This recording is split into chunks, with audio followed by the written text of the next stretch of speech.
Welcome to the Force Dyad Podcast, a Star Wars-centric podcast which aims to connect us fans to our fandom.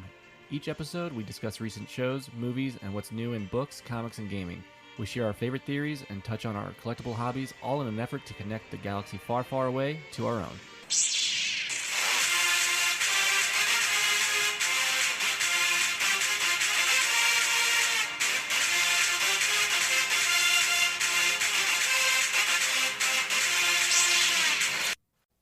And welcome to the Force Dyad Podcast, episode number 7. We're going to cover episode 9 of the Bad Batch today, Bounty Lost.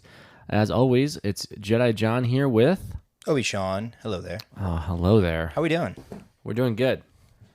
Again, not a productive week of bowling. No. But hey, listen. But we don't need to talk about bowling tonight. You're right, because we got a lot to unpack from episode 9. Tons. I mean, there's a lot. We got some good reveals.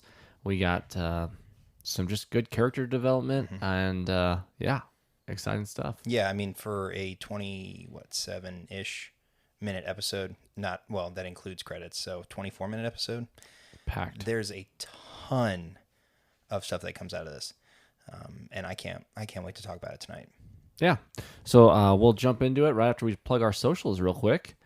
You want to plug the Twitter away? Yeah, I can do that, Yes. since, I handle all the social media stuff. Yes. So on Twitter, you can find us at Force Dyad Pod. And then on Facebook and Instagram, we are at Force Dyad Podcast. So yeah, if you're not following us on the socials yet, hop on. Post a lot of fun stuff. You should be. We're doing some great stuff. We are. We have a segment going this week, which is kind of like a 6 degrees of separation, but it's Star Wars. It's a Star Wars version. Where we have an ultimate character, and we're going to link 5 characters to that person, revealed on Saturday. So hop on, join us, play along, have fun. We love seeing it. And yeah, like you said, if you are interacting on Twitter, you are interacting with directly Obi-Sean. I might help with some content, but he is the mastermind behind that. Mm-hmm. I'm getting the hang of it, I think. Well, it looks like you're doing a great job so far. Thanks. And as always, if you are interested in other things other than Star Wars, nerd fandoms, any of them, you can always check out our friends at Galactic Dads. They cover everything, Marvel, even some Star Trek, but whatever's popular right now, and DC. Of course, some dad life. That's right. So check them out too. Mm-hmm. And so yeah, let's just jump right into the recap. We've got Bounty Lost, episode 9 of the Bad Batch. We catch up really quickly with Cad Bane and Omega. Yeah, I mean, the Bad Batch are actually getting pursued by Crosshair. Oh, that's right. To open the episode. Yeah. They're chasing him off Braca. He recovered quickly. He did. Got right into his ship and said, we're going to kill him anyway. A little singed, he's all wrapped up, and he's ready to hunt him down. And yeah, I don't know, just segueing quickly, I don't know that they can rescue Crosshair at this point. Oh, I think he's a goner. I don't think he's coming back. I still hope they do. I don't think so. That's still one of my theories for the whole arc of the series. Yeah. Or, season. Right. But yeah, I don't know. No. I don't think it's happening. He's too far gone at this point. Hey, do you think he's going to be Dengar? I'm just going to bring that up every time because it's just a ridiculous theory that people are saying. Just because he's wrapped in bandages? Yeah, I'm like, Dengar's already exists. Right. Like, stop it now. Right. Anyway. Anyways, Bad Batch hop hyperspace. We catch up with Cad and Omega. Yeah, and Omega's in the cell, dealing with Toto. And can I just say how much I love hearing Cad just say, Toto. Mm-hmm. Toto. Like, whatever it is, like, get up here. Mm-hmm. Like, I just love it. His voice is so good. It's really well casted. And it's almost like an iconic Western type voice, really. So it's just really well done. But yeah, Omega convinces Toto to let her out of her cell to help him repair his leg. And a lot of questions about, hey, why do you like Cad so much? My treatment is adequate or whatever. It's just funny. It's very, matter of fact, very droid-like. Yeah, does his job. He takes care of me, but he's not helping you right now, kind of thing. Like, I can help you. Well, she's very wise for being a child, as far as using manipulation like that with to get what she wants. Very manipulative. Girls. Kids in general. Anybody who has kids, they know how good they are getting what they want. So yeah. So as she barters for, hey, if you let me out, I can help you. Great. Does it? Well, guess what? Sorry, Toto. You're out for a little bit. She doesn't destroy him or anything. Just shuts him down for a minute. And tries to find her comm device. Finds it finally. And starts reaching out to the Bad Batch. So they know where they're going. And we were right last episode. They did not go back to Camino, which we both predicted would not be the case because how do you get a bounty hunter onto Camino with the Empire watching you? So really cool stuff. They went to a different cloning facility on Boraveo. It's an old cloning facility. It's been abandoned. And they did not send Lamasu to go, or not Lamasu. Yeah, sorry, they didn't say Nalase. Nalase. I'm always going to get them confused when I'm talking for no reason. Mix it up. But they sent Tonway instead, and it was because Nalase had a personal connection already to Omega, and Lamasu decided that I'm not dealing with that right now, so we're going to just go collect her and bring her back. So we get some good details about that. And because we find out that he just wants her DNA, and then you're done. Sorry, Omega. Right, exactly. And you know, we don't know yet why they want her so badly, and Omega happens to get escape the ship, or off the ship into the facility, and at the landing pad, and then gets tracked down by Cad, and just as you think, oh, Cad's gonna snatch her back up, Fennec pops out. Yeah, and you had that. We heard the shot, right? We heard the shot, and then they walked in the hallway, and sorry, Tonway. Tonway taking the big sleep. Yeah, the big sleep, and then Fennec really reveals herself, and Cad knows her really well, obviously, and it's just one of those situations where, hey, why are you here? And we'll just give ourselves credit for guessing that another bounty hunter was going to be involved. It's not Boba Fett, but we got a huge reveal for him later also. But it was Fennec. So Fennec was there to take the bounty away. And Cad was just like, that's my money and everything else. And we got the longest fight sequence, I think. That was a really fun fight sequence. Yeah, but it was long. I mean, it just kept going. And Cad used a lot of his tricks, even when he got kicked off the ledge, rocket boots to boost, and really cool. I mean, it was just fun to see him, and because you didn't know if he was going to survive that battle, there was still a risk there for him. We all obviously know Fennec will be there, but we didn't know Cad's fate. It could have been done, so it was still a risky situation for the viewer because we just didn't know what was going to happen to Cad. Exactly. You don't know what his fate. We don't know what his fate is going to end up. And so Omega pops away and ends up in this old, basically laboratory, I guess. Yeah, with cloning tanks. Yeah, with a bunch of cloning tanks around, and she manages to start everything up because it's the same equipment that she's familiar with from Tapoka City, and she even tells the Bad Batch that when she's able to kind of get through on her comms that it's the same stuff, and so she manages to get a signal out to them to indicate where specifically she is, while Cad and Fennec are fighting, and Fennec seems to get the best of Cad at the time. She's gotten the best of everyone she's ran into so far. So if that doesn't tell you exactly how skilled Fennec Shand is, it's impressive. She is well skilled in hand-to-hand combat and the like. So and she confronts Omega in the tank room, the lab room, call it that, and tries to explain that she's trying to help her, and Omega's not buying that. Yeah, she's like, you said that before, and she's like, and I still am. Like it hasn't changed yet.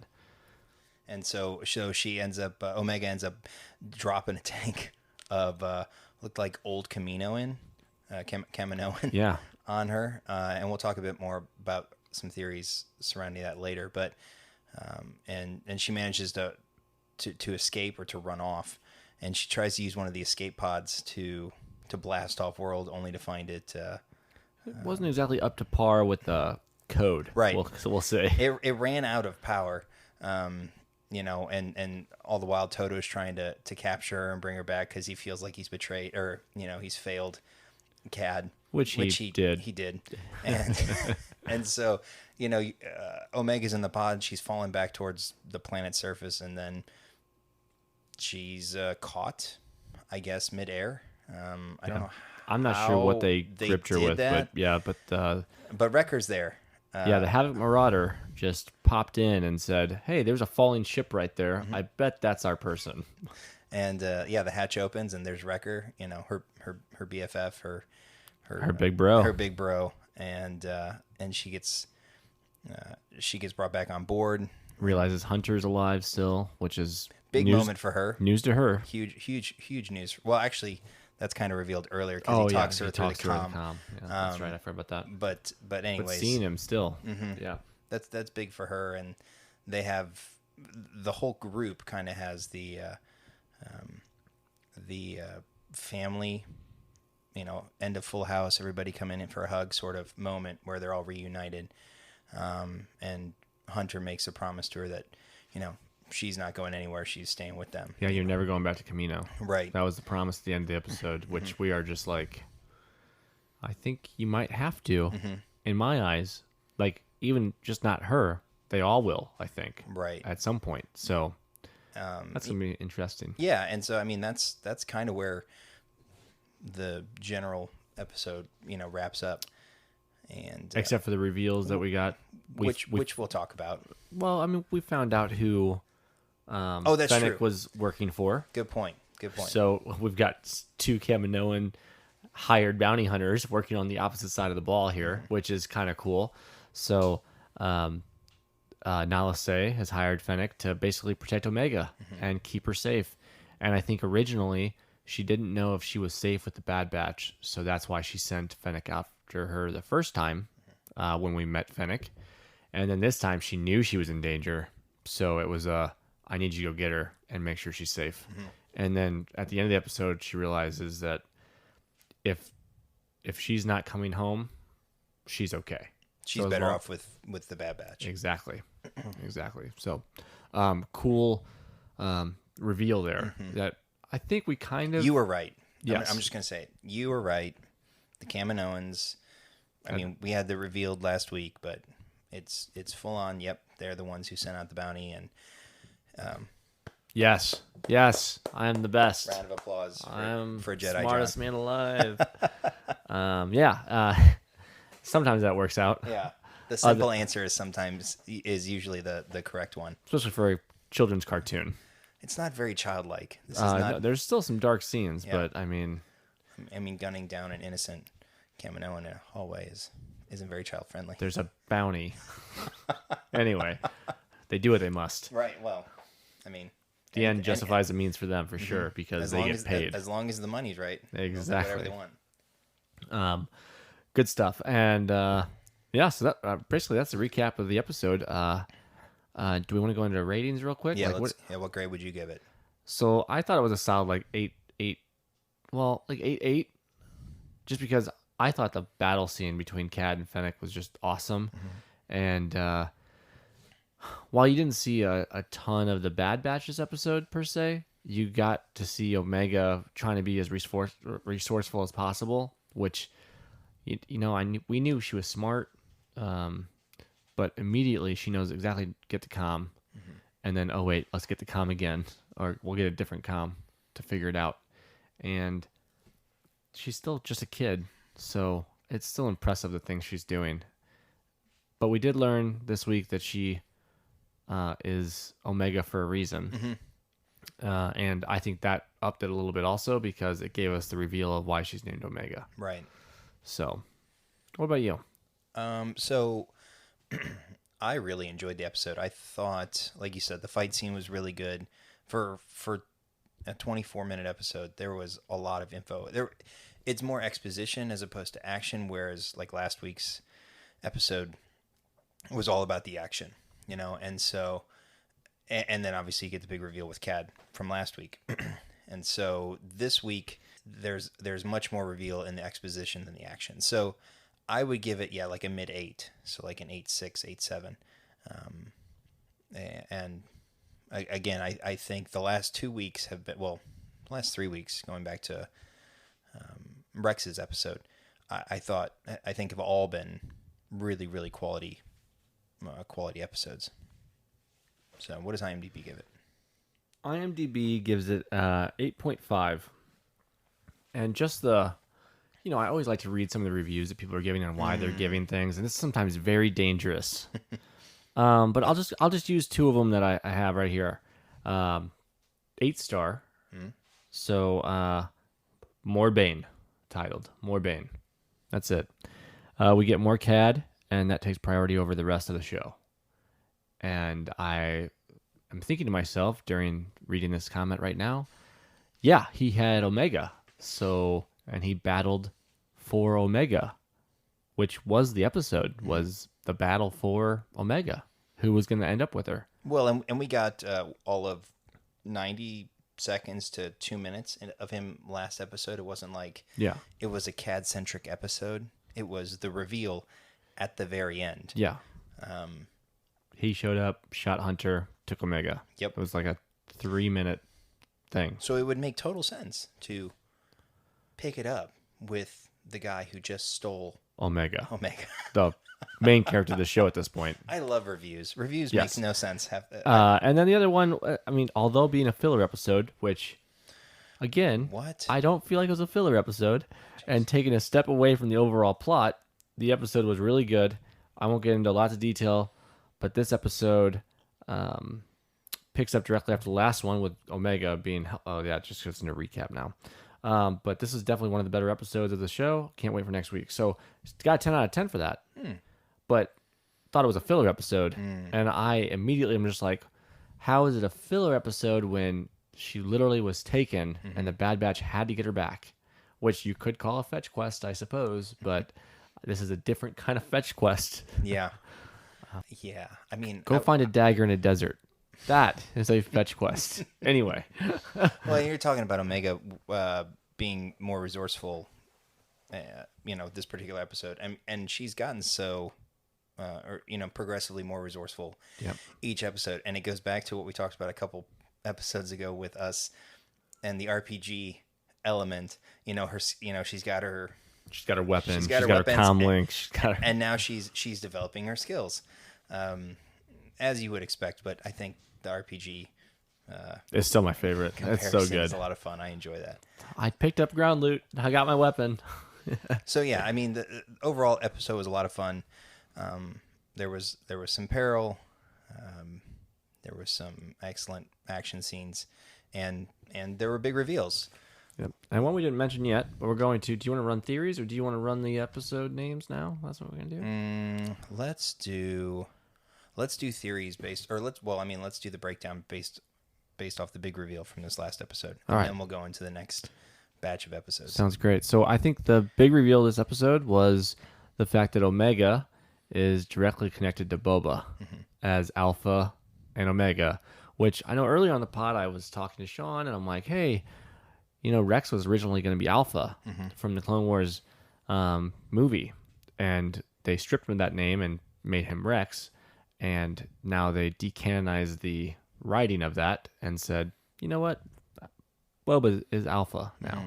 So it was a huge reveal, right? That Omega was the first generation clone, a direct first gen. What'd they say? The GMO? Yeah, she's a GMO. She's a genetically modified Omega. You can't say she's a direct clone of Jango because she is female. So it's more like her and Boba are fraternal twins of a sort. Yeah. But I joked last week that she would be like 1/260th of his sister, and it turns out that she's kind of a 1-to-1. Yeah, 1-to-1. So, and then makes sense why she's Omega at this point. since now she was the last first gen DNA clone. Well, whatever we're gonna call her, but she was the last one. So now we have Alpha as Boba, which that's interesting because we knew that Jango requested the clone without genetic modification for aging, but we didn't know he was the first one made. Right. And I assume he was, considering his name was Alpha.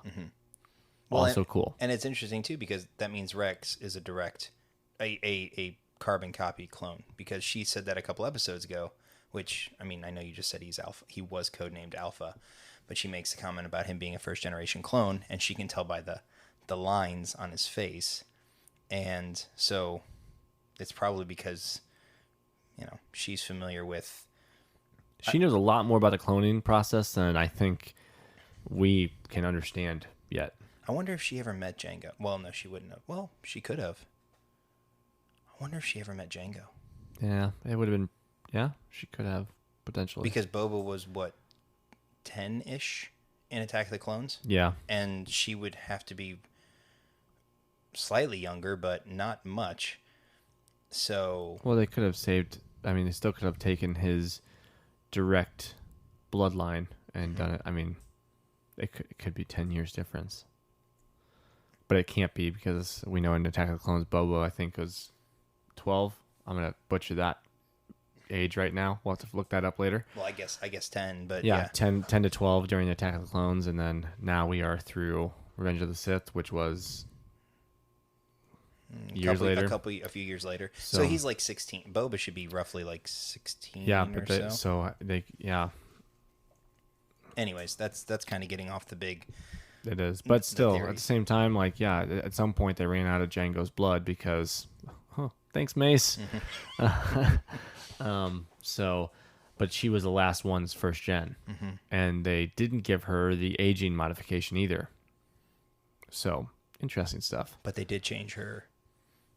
Yeah, appearance, probably to hide the fact that she was potentially a first gen. That way, they could still harvest her genetic material. That's very possible. Yeah. Well, and the fun bit, about the Alpha and the Omega is the obvious religious parallels to it, with Jango being, quote, the father with all the clones made in his likeness, right? But basically the Kaminoans play a huge role in that. Well, I mean, they basically play God, I'm going to use quotes there, in creating sentient life on a whim whenever they want, and kind of casting it off whenever they want. It's amazing. Truly amazing. So, but that leads us into, do we think we'll actually see Boba in the series? So, I think we do. I suggested it last week that we were going to see him this episode. I got the wrong bounty hunter. But at the same time, yeah, I do think we will see him. Just because now we know the Kaminoans are looking for him or Omega. Whereas before we thought they were looking for Omega or one of Clone Force 99. So now we know their targets are 2 clones and not one of 5. Do you think they're searching for Boba? I think they're probably keeping their eye out. I mean, not as hard as Omega. I feel like that's the easy track right now is Omega. So, but yeah, I think why wouldn't they want Boba just to come back? I think it'd be fun. I mean, on Twitter yesterday, I saw somebody say it would be great to have Boba in the Bad Batch, and they tagged Daniel Logan, and he tweeted back and said, "Sounds like fun." Yeah. Well, I forget where I read it, so it's gonna be I'm sorry I can't source the plug real quick, but I did read something that said that he was in the studio recording for something, but no answer as to what. But now knowing what we know, I think it might have been a Bad Batch. When was this a while ago? Yeah, it was like a month and a half ago. Ah. So I can't quote it. I can't source it right now, but I did read it, and it would be interesting to see Boba on the Bad Batch. I assumed it was going to be for another later episode, like or a later series that they were doing. But yeah, rumor was he was in for recording. So, fingers crossed. So I wonder if he would ever be told, if he was in the series, that she's more or less directly related to him, more so than the other clones. Yeah, I mean they're all clones. So as far as a relationship goes, I don't. Maybe I that doesn't still love exist. that quote from The Mandalorian, by the way. One of my favorite quotes of the season 2 was when they were talking about going into the Imperial base, and he was just like, they might recognize my face.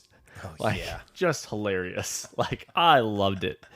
I started dying as soon as he said it. So, but yeah, they're all clones. So, but I think that we will see him with the Book of Boba coming out later this year.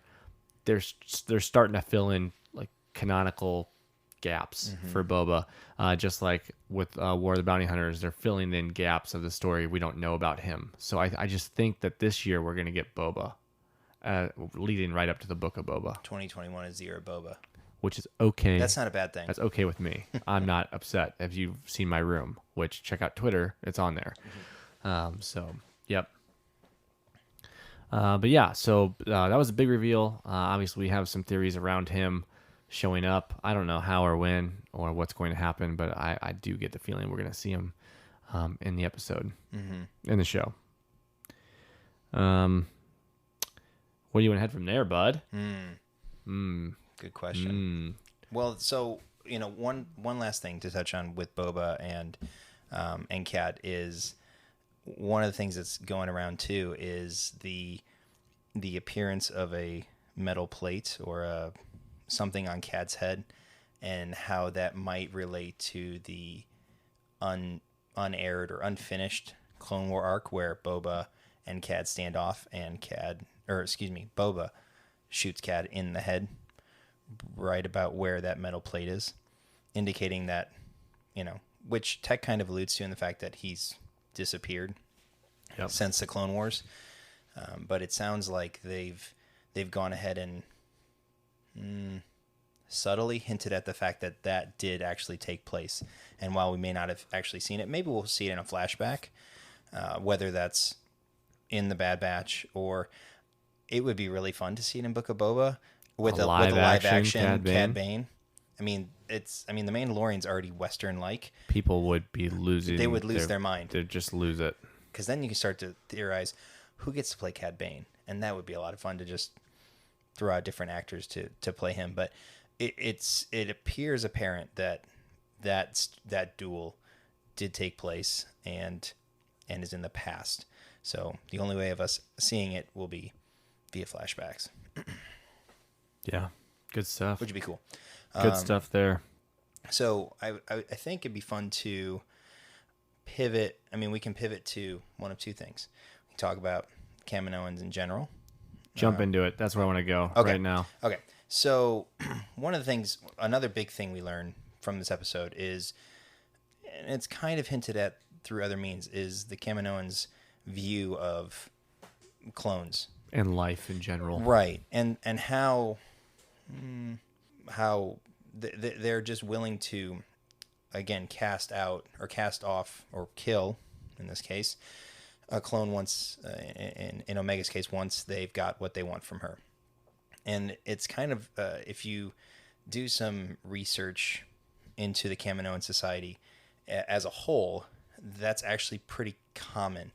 And the Kaminoans had to adapt themselves to survive on their planet after suffering a weather catastrophe, being that the Great Flood, which covered their entire planet in water, which is why they have the stilt cities like Topoka City. But when that happened, they had to genetically engineer not only their flora, fauna, their food, but also they decided to basically clone themselves to try and develop desirable traits, which would allow them to succeed as a species without the intervention from the Galactic Republic.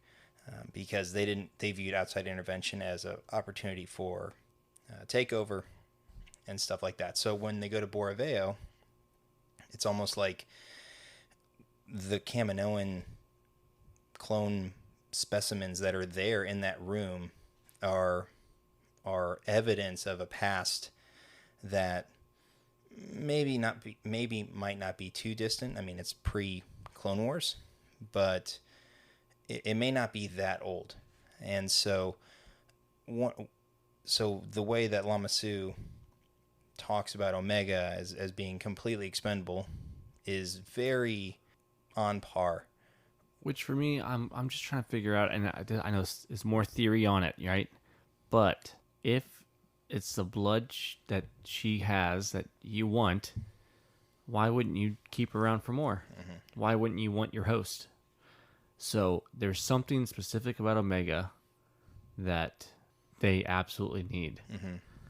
And I don't think I'm still leaning towards Force sensitivity, mm-hmm. but there's something that they think that Omega has that will set them apart for the Empire and make them valuable again, because they already feel like they're getting weeded out, so to speak. Right. So something is absolutely special about her that even if they got it from Boba, they said either one would work. So that's why it's like it's really just a toss-up. Like, mm-hmm. what makes, like, yeah, if they're so special, why would you kill her after you get a blood sample again? Right. It's like in The Mandalorian when in season 2 they're on Navarro and they find the old Imperial base with the Kaminoan cloners in it with the tanks of specimens, and Pershing's hologram is like, we've run out of blood, so we need more.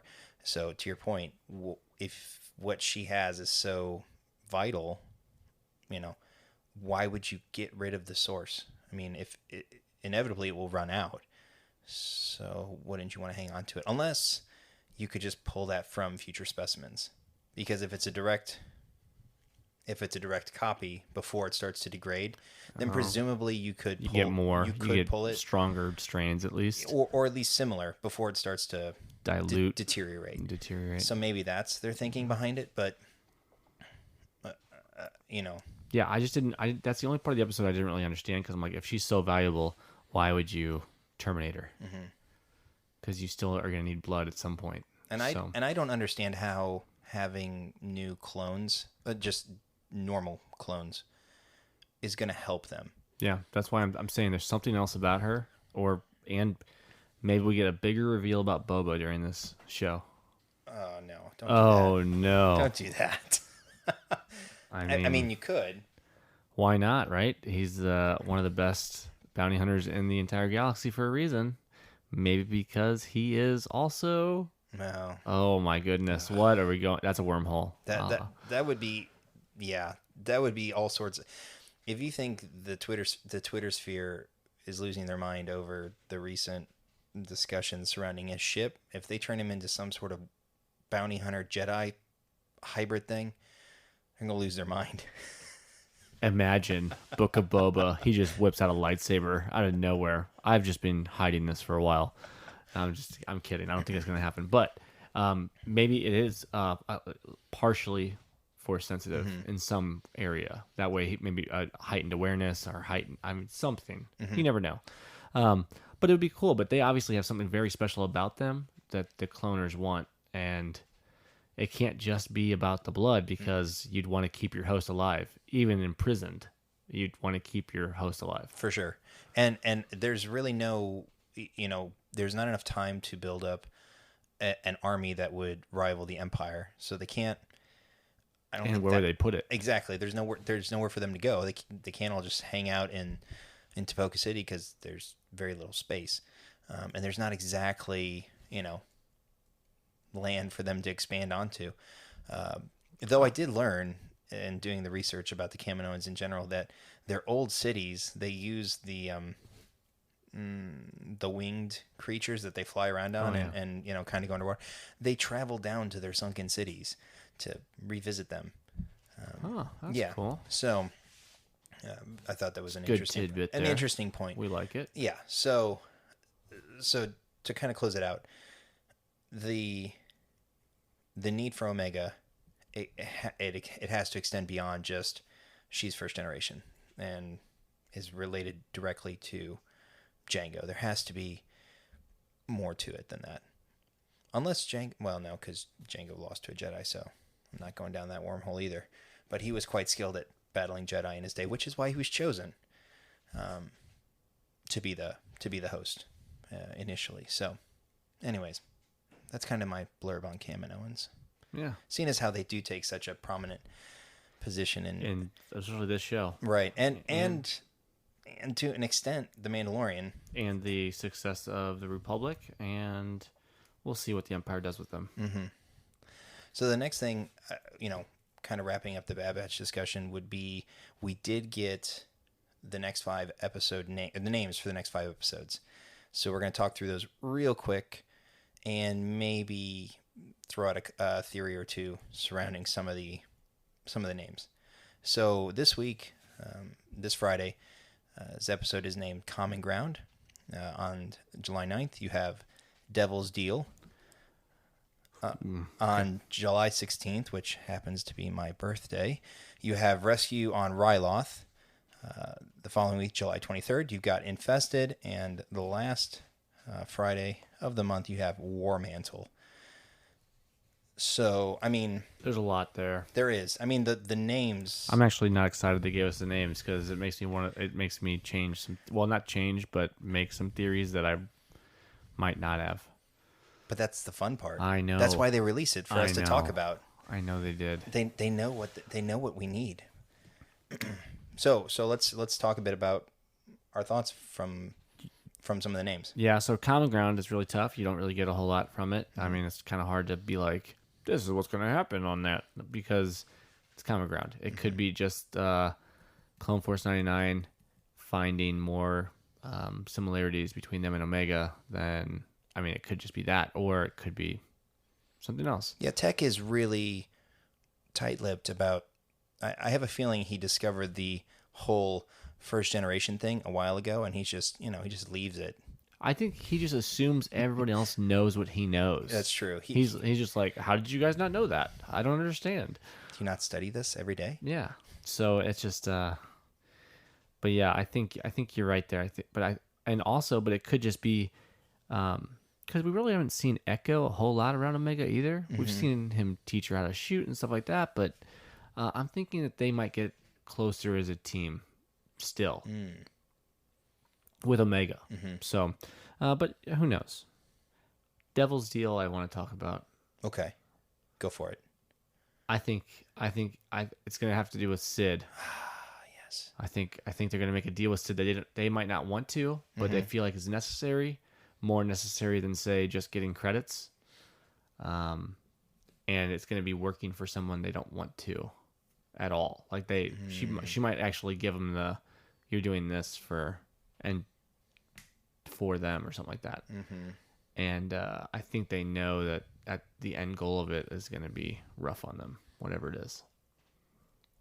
I don't know. Interesting. I do think it's going to have to do with Sid, though, as far as like Well, she's going to have to get wrapped in at some point because she's kind of been out to the wind for 3 episodes. Yeah, now. they did mention her a couple times though. Well, in like scenes and stuff, like mentioned like talking with her to see if she knew anything about the bounty hunter that took her. Like, so they reached out to her, so they're still connected.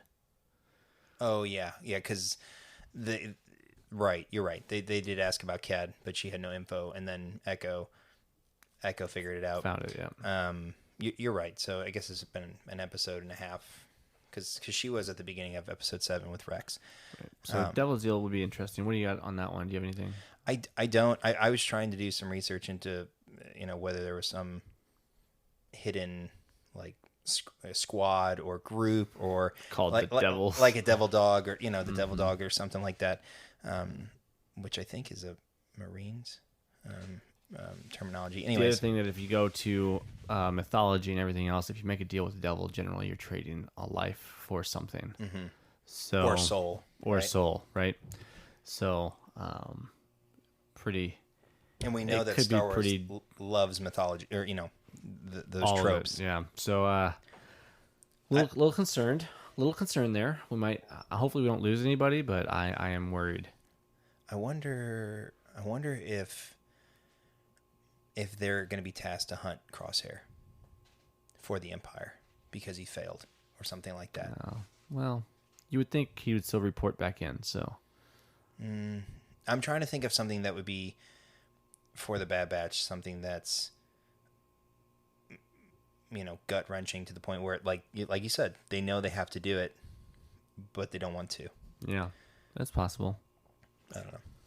Especially if Crosshair and his friends are hunting other people in the galaxy, which I'm sure they are. Which I'm sure they are. Well, they already have.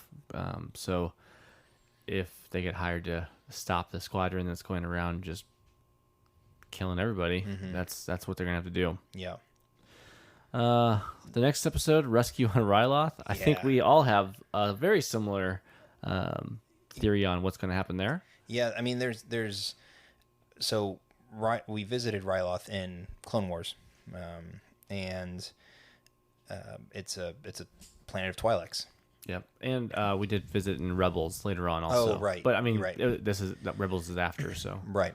So the theory for Ryloth is that the sort of the commanding general, or during the Clone Wars, anyways, the commanding general was Syndulla, which happened to be Hera's of Rebels father. Not lore, but Rebels. Knowing her from Rebels and beyond. She was actually at the Battle of Jakku. I did some research on that.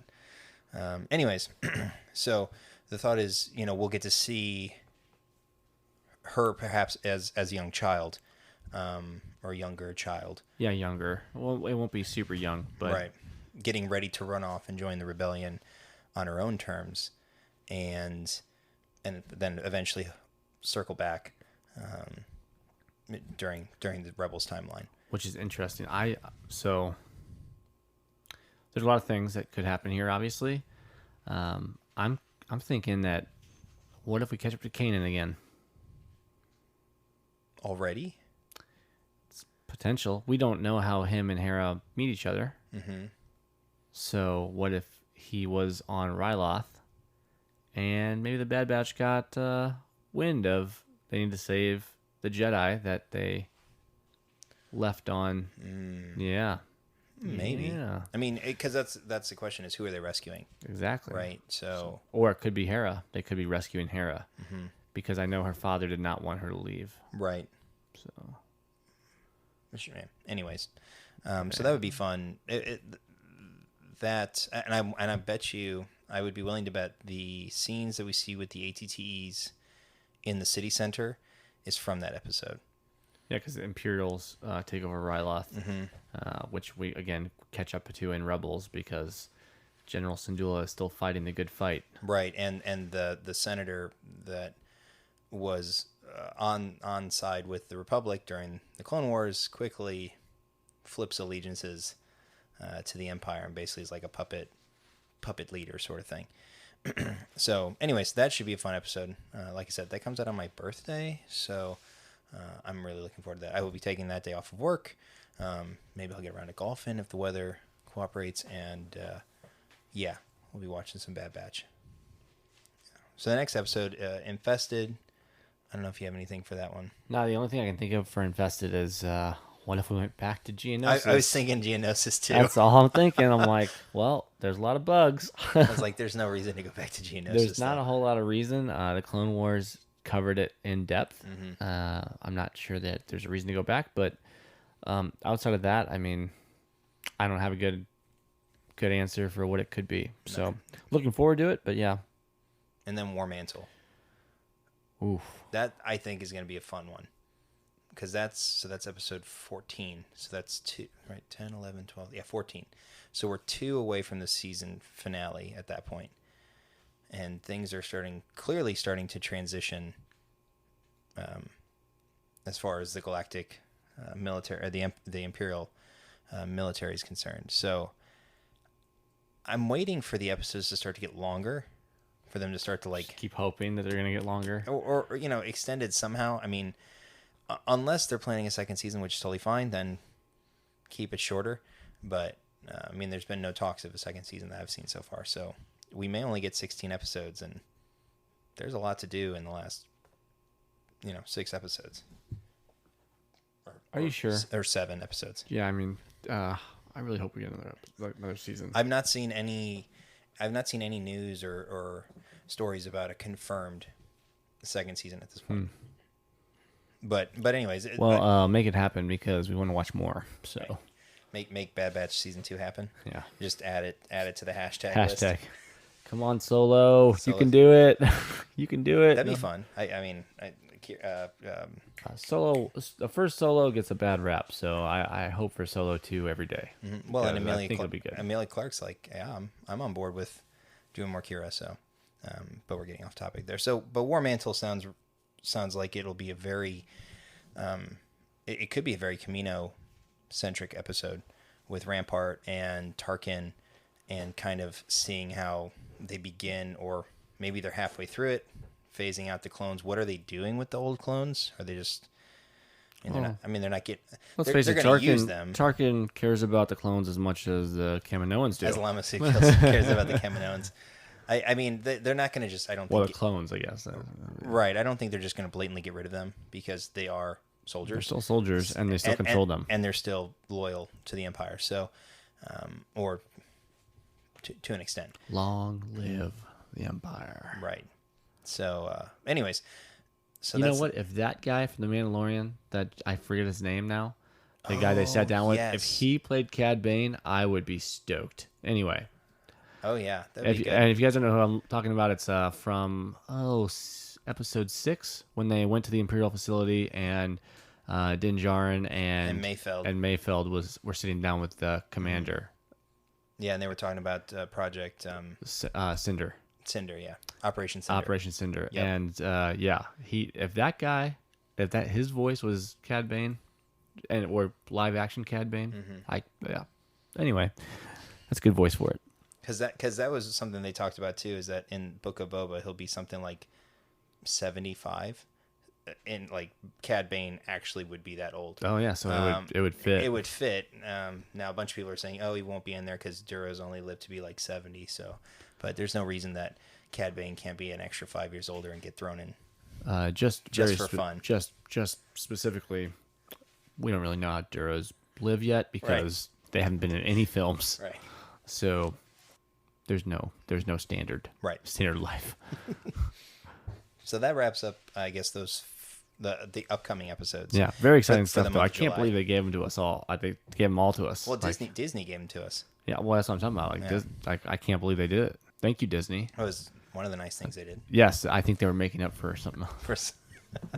I'm not going to go. Well, we are going to go. We're going to touch on that briefly in toys when we get to that. Are we there yet? Are we there now? I mean, we can talk about. Today is a big day. Just briefly. Yeah, with the print media. So today is a big day for the High Republic. You've got The Rising Storm and Race to Crash Point Tower, both novels being released. And these are Wave 2 of Phase 1. And there are a couple more books coming out, I believe, at the end of August and I think in September. And then on top of that, you have issue 6 of the High Republic comic, out tomorrow. I got actually a text from Justin's Comics saying that my order is in, so I have to figure out how to go get that from work tomorrow, and still go pick up my son from daycare. But big shout out to Justin's Comics. Yes, great place. It is. If you're in St. Louis, St. Charles area, give them a look. It's a really good shop. Support your local comic shop. So yeah, any local comic shop you have, support them. So those 2 books came out today. Tons of buzz on it. The trailer actually that was circulating on Twitter was awesome. I ordered another copy of The Rising Storm today, because it has it's an amazing looking cover jacket art, with the Jedi on one side and the Nihil on the other side.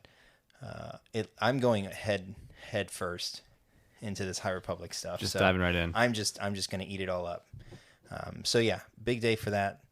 Had actually a virtual panel last night with the 5 primary authors: Charles Soule, Kevin Scott, Justina Ireland, Claudia Gray, and Daniel Jose Orlan. Shoot, I screwed up his last name. Anyways, that was a lot of fun listening to talk about the upcoming Wave 3 stuff, which I guess we're going to get more info on next month.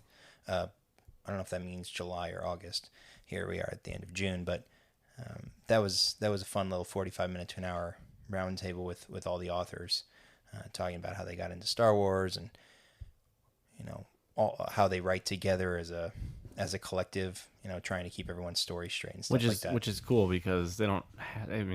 They shouldn't necessarily have to do all that, but they do because they care about the story and they care about the characters, and even watching some older interviews with them storyboarding stuff and coming up with Jedi names and everything else. Like, they had a blast with this project, and they're still having a blast with it because obviously there's more writing to do. Oh yeah. And seeing people with that much passion put that much effort into everything that they're doing gives me a lot of hope for the future of Star Wars, especially on the novel side.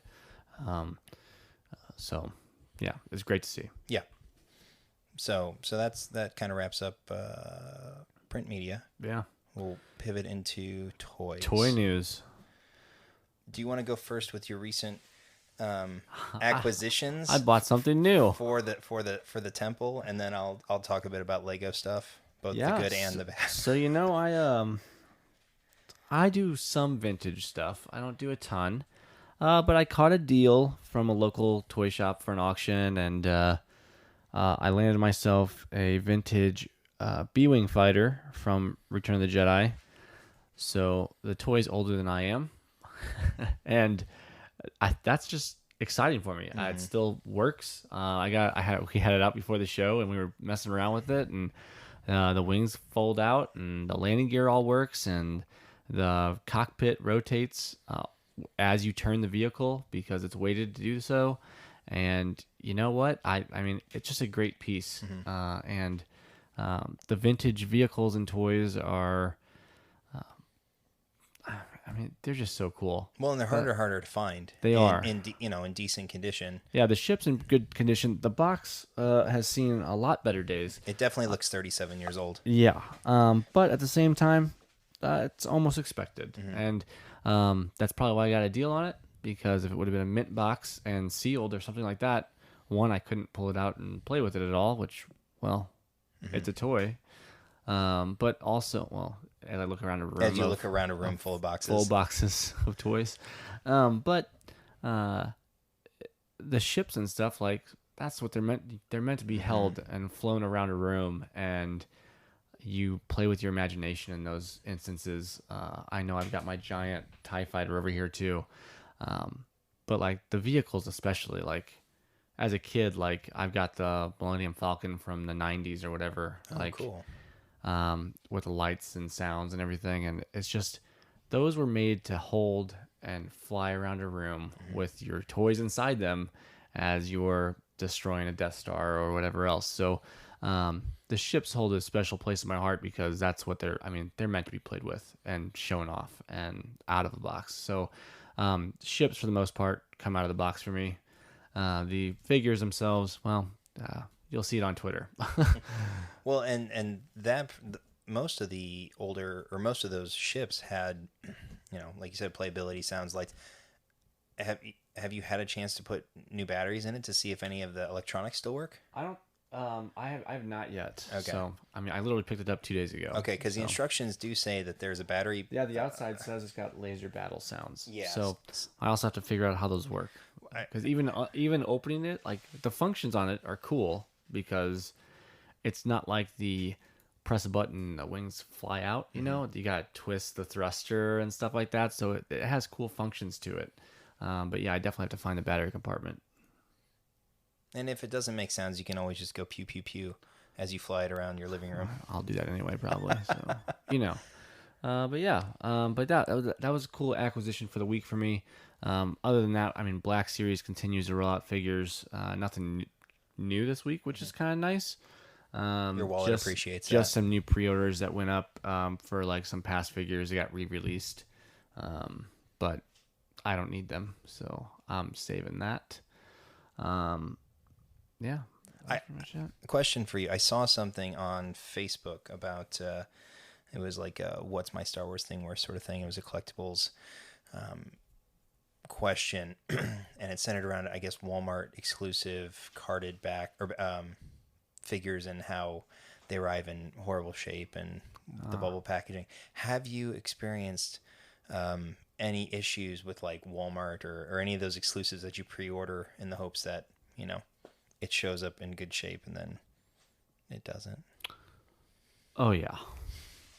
I mean, anyone you order from, Amazon, Target, Walmart, some of the other toy stores online that you can't necessarily get some of the exclusives from, they'll have like collector packaging, and so they'll put a premium on the figure, like it's like a couple bucks a figure, but they're mint. They're mint or you get a refund. So like they come in mint, and what the difference is, it just depends on whoever packs your order for Walmart or Target or Amazon, because I've got figures from Walmart specifically before where the box is too small for the carded figure, but they just smashed it in there and your card is just bent and you're like, why did they think that this was appropriate to do? So you always hope for the best and you prep for the worst. And expect the worst. Yeah. And then if there's something in between, you're like, yay, that's a win. Right. So,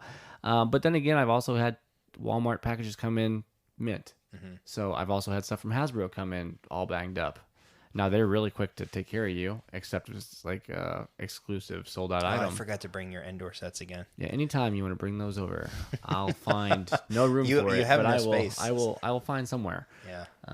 Next week when we record, I'll bring it. But yeah, that's the bad thing about being a collector is sometimes they limit you to one, and so you have to have your friends Unless you're ship me. them. Yes. Then you get two. But then you have your friends buy them for you and ship them to their house. That way you can get multiples. Anyway, I still don't know how I got two of those. I'm not sure how you did either, but I broke the system. But yeah, I'll find space for that big box somewhere. Two of them. Right. 3 of them. Anyways. Yeah. You have any more toy news? Because if not, I'll talk about Lego. No, yeah, just the Lego one. Just the Lego. Well, so the good news with the Lego stuff, and then we'll talk briefly about the apparent controversy going on in the world of Star Wars Lego. Anyways, so LegoCon was this past weekend, and it was, I think, the first virtual Lego convention that they had. I know Ashley Eckstein was posting stuff about it on her Instagram and stuff like that. But they did verbally announce 3 new sets. I think these were leaked in the Japan publication back in like April. But anyways, 3 sets. One is it's the Imperial Light Cruiser, which is also Moff Gideon's, basically Moff Gideon's Star Destroyer. $160 set, 1,300 pieces, comes with 5 figures. Fennec Shand, Gideon, a Dark Trooper, and then Grogu, Mando, and Cara Dune. So this is actually the second set that we see the Cara Dune minifigure in, aside from the AT-AT from season 1. Oh yeah. And for people who snatched up quite a few Cara Dune minifigures, like myself, that will certainly drop oh, sorry about that, sir. her collectability value. Value of toy, yeah. But that's okay.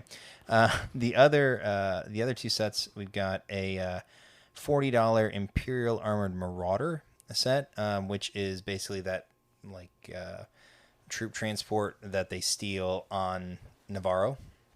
And so that comes with the Grief Karga, 2 stormtroopers, and an artillery trooper. And the last one is one that everyone is up in arms about, and that happens to be Slave One, aka as it's going to be called, Boba Fett's Starship. It's a $50 set, 600 pieces, comes with a new Boba Fett, which looks actually really cool. He's in his new armor. He's got the dark sort of black armor, or black green armor, the matte one, yeah. Yeah, which looks great. And then and you get another Mando figure with his Beskar spear. So So those are the three that were announced this last weekend. The whole uproar now centers around the fact that the Slave One ship is being called, on as far as Lego's concerned, Boba Fett's starship, and everyone is losing their ever-loving minds over a change on a Lego box. So we're not going to delve too deep into it, but we are going to give our thoughts on it, seeing as how it is a popular topic currently. And so I'm going to throw it to Jedi John first to give his thoughts. So this is my favorite Star Wars character. So when you change anything about him or his ship or anything else, I take offense. But at the same time, hopefully this is just a Lego box and not canon, like a decanonization of the Slave One. And hopefully it sticks just to Lego, because and this specific one is geared towards kids. I mean, this is not a UCS. This is not a 20th anniversary set. Like this one's geared for kids. So I understand word usage is important. Context, I believe, is more important. But that's a 30-year-old Lego collector talking. So I get it. It'd be in some cases difficult for a mom or dad to tell grandma, grandpa, hey, little Johnny wants Lego. He wants the slave ship from Star Wars. What? Yeah, Excuse us? that is true. So I think that's part of it, which, I understand. I think from a marketing standpoint, I get it. I will never call it Boba's Starship unless I'm describing it to like an uncultured muggle that doesn't understand Star Wars. A muggle. Yes, you're welcome for all you. We're gonna cross theme it with Harry Potter. Cross theme it a little bit today, but yeah, like that's how I describe it to people that have no clue what I'm talking about, and I'm like, oh yeah, that guy in the green armor, that's his starship, and his name is Boba. So yeah, that's it. But to anyone that is remotely into Star Wars, they know that ship's the Slave One. And for me, it's obviously the Millennium Falcon's the most iconic Star Wars ship ever made. I believe Slave One, in most people's eyes, is number 2 or 3. You could put it behind the X-Wing just because in most people's eyes, it's Luke's X-Wing starfighter. Like, they would know that. Right. But outside of those two ships, I think that's the most iconic starship in Star Wars. That's true. And it, it made me think, with all the dust up, that how, like, they never say it in any of the movies or anything like that. So I often wondered, who introduced the name, or where was the name first introduced? Was it in the books? Was it in like a concept art, like coffee table book that you might get on, the concept art of Star Wars? Was it just said in passing by Lucas or somebody who Kirshner wrote Empire, right? No, he directed. Anyways, was it just said in passing and it just stuck? Because I often wonder where it came from. And you were telling me, a neat little tidbit about where the name came from. Yeah, so it's shown off multiple times through now Legends, technically. So I mean, the Heir to the Empire and N64's Shadow of the Empire. The Slave One had it's what's called a slave circuit installed in it. So it was commanded by Boba Fett and would come to his location on call. So, and that was shown off multiple times in books and in video games, where he could call his ship to his location. And so they called it the slave circuit. And as now we know as the Slave One. So, yeah, I mean, it's a cool tidbit about the Slave One and why it's named that. And yeah, it has nothing to do with any other context around the word slave. So yeah, I mean, as far as my brief opinions on it, I do collect Lego. I actually have the UCS Slave One set. It's a beautiful set. I would never get rid of it. As you mentioned, from a marketing standpoint, or just a consumer adoption standpoint, if you're looking to get non-Star Wars people to purchase it, which is kind of the aim in the end for Lego, is to get as many people to buy their products as they can. It does help to rename it that way. And just to add to that briefly, there are many ships in the Lego line that are named after the character that flies it, like Luke's X-Wing, Darth Vader's TIE Advanced. Yeah. You have General Grievous's Starfighter. You have Anakin's and Obi-Wan's Jedi Interceptors. You have I think there was another one too. But anyways, even the new one for the Bad Batch. It was the Bad Batch shuttle, not the Havoc Marauder. Right. Because the point is, they know the show, they know the character, they have no clue what the ship's name is. It's easily identifiable, unless it's the Millennium Falcon. True. True. So, but this has been done in multiple countless times before. The only reason anyone's up in arms about it is because it happens to have a sensitive word in it. But anyways, that's really the extent to which we'll talk about it. I don't personally see it as a big deal. I'll always call it by its name in discussions with people. A name on a Lego box doesn't really affect me. Doesn't really affect me, especially since it is strictly to the Lego box. This is not the collector's grade Lego set. Right. So yeah, I mean, it's a children's toy. So yeah, I'm good with it as long as it stays there, and that's totally fine. Yep. So I think that's toy news. Yeah. And I don't have anything else to discuss. No, honestly, that wraps it up for the night. I mean, that was a lot of info that we gave to you guys. In your brains. Again, please visit us on Twitter. Play our 6 Degrees of Star Wars. Tell us who you think our ultimate character is going to be. We'll continue to do that week to week. We're trying to make it a weekly thing. And if you have any suggestions for maybe obscure character, DM us. We'll see what we can put together. Or if you have some ideas for something, go ahead, hit us up with that too, because we might play off something you give us. For sure. Because we're always into it to learn about different Star Wars characters and who they're connected to, or who we can connect them to, which would be more fun. So for sure. And wherever you're listening to us, like the pod, share us, rate us if you can. It really helps us out. And just one last thing, big shout out to Wikipedia, because I do a lot of my research for our games through Wikipedia. So they do a good job over there. Big ups to Wikipedia. So on that note, until next time, may the Force be with you.